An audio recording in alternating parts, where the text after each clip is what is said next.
हिमाचल प्रदेश में 2 दिन मौसम खराब रहने की संभावना है। बीते एक सप्ताह से प्रदेश के अधिकांश हिस्सों में बढ़ती गर्मी के चलते न्यूनतम और अधिकतम तापमान में बढ़ोतरी देखी गई है। प्रदेश में समय से पहले ही पहाड़ तप रहे हैं, जिसकी वजह ग्लोबल वार्मिंग मानी जा रही है। मौसम विभाग के अनुसार आज प्रदेश में पश्चिमी विक्षोभ सक्रिय होने के चलते आगामी 2 दिनों तक प्रदेश के ऊंचाई वाले क्षेत्रों में बर्फबारी होने की संभावना है।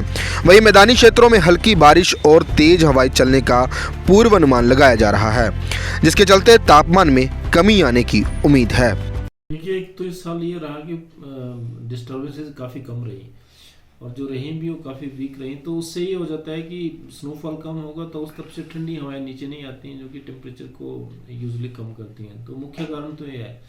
और उसके बाद बैकग्राउंड में क्लाइमेट चेंज बड़ा फैक्टर है, उसका असर ज़रूर है। लेकिन प्राइमरली अगर बात की जाए तो पश्चिम विक्षोभ कम आना, जो कि अमूमन अच्छे आते हैं खासकर जनवरी और फरवरी में, और अच्छा स्नोफॉल देते हैं। तो नॉर्थ वेस्टली विंड्स आती हैं तो प्लेन्स में वो टेम्परेचर को कम करती हैं, तो वो इस साल नहीं देखने को मिल रहा अभी तक। अगर मिला भी है तो बहुत कम देखने को मिला है और बहुत छोटे समय के लिए।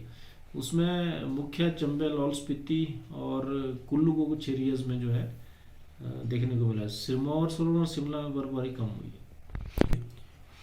देखिए, अभी तक तो बहुत एडवर्स इफेक्ट नहीं होना चाहिए, क्योंकि अभी करीब 1 वीक से टेम्परेचर ज़्यादा है और 3 ऐसे स्टेशन हैं जहाँ पे ऑल टाइम रिकॉर्ड्स, जितने तापमान पहले रिकॉर्ड हुए थे, मैक्सिमम टेम्परेचर जितने भी थे वो ब्रेक हुए हैं। उसमें शिमला है, कुल्लू है, सोलन है। यहाँ पे 16 और 18 फरवरी के बीच में रिकॉर्ड टेम्परेचर इस साल दर्ज किए गए।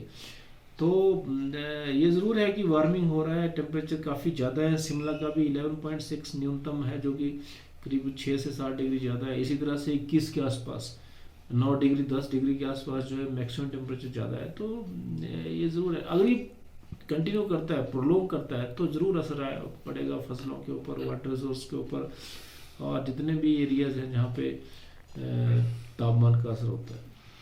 जैसे अप्रोच, अब जैसे हमने बताया था कि 29 थे लेट या 20 के आसपास पश्चिम विक्षोभ अप्रोच कर रहा था। अभी अप्रोच किए हैं, आप देख रहे हैं क्लाउड्स भी हैं और आज रात तक या इवनिंग में चांस है कि ऊपरी क्षेत्र के जिले चंबा, सिरमौर, किन्नौर, कुल्लू, मंडी, इन इलाकों में संभावना है कि ऊपर के एरियाज में बर्फबारी, और नीचे प्लेन्स में भी है।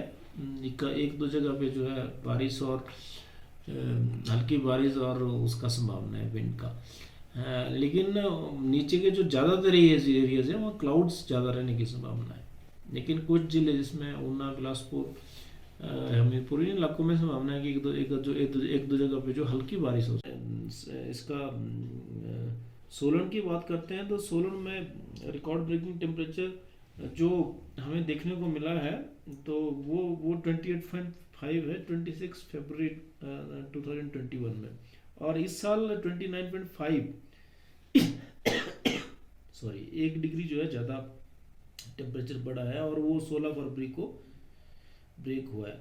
उसके बाद शिमला की बात करते हैं तो शिमला में जो ऑल टाइम रिकॉर्ड था 22.6 था 19 फरवरी 2006 में, और इस साल जो ब्रेक हुआ है वो 23.2 चला गया है और 18 फरवरी को गया है। इसी तरह से कुल्लू जिले में जो ऑल टाइम रिकॉर्ड था 28.2 27 फरवरी को था, और इस साल 29.7 18 फरवरी को रिकॉर्ड किए गए। 3 स्टेशन ऐसे हैं जहाँ पे तापमान जो है रिकॉर्ड जो है ब्रेक हुआ है इस साल फरवरी में।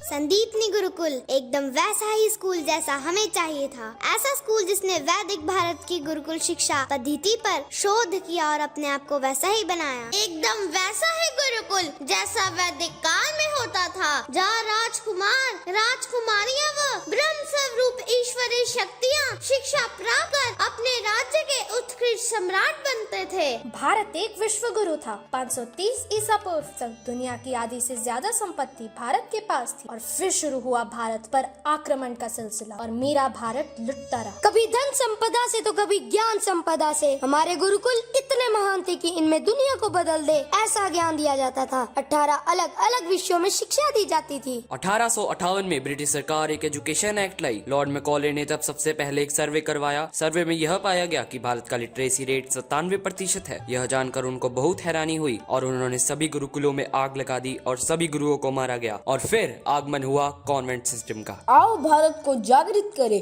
ऋषि मुनियों के ज्ञान को बचाना है और अपनी आने वाली पीढ़ी तक पहुंचाना है। एक दूसरे का साथ दे और आधुनिक युग के भारत को विश्व गुरु बनाने वाली गुरुकुल शिक्षा को उजागर करें। बच्चों में coding, artificial intelligence, application development, ethical hacking, public speaking के साथ साथ ब्रह्मचर्य, मंत्रोच्चारण, निर्भय तथा सत्य जैसे दैवीय गुणों के संगम से प्रत्येक विद्यार्थी को महानता की ओर ले चले।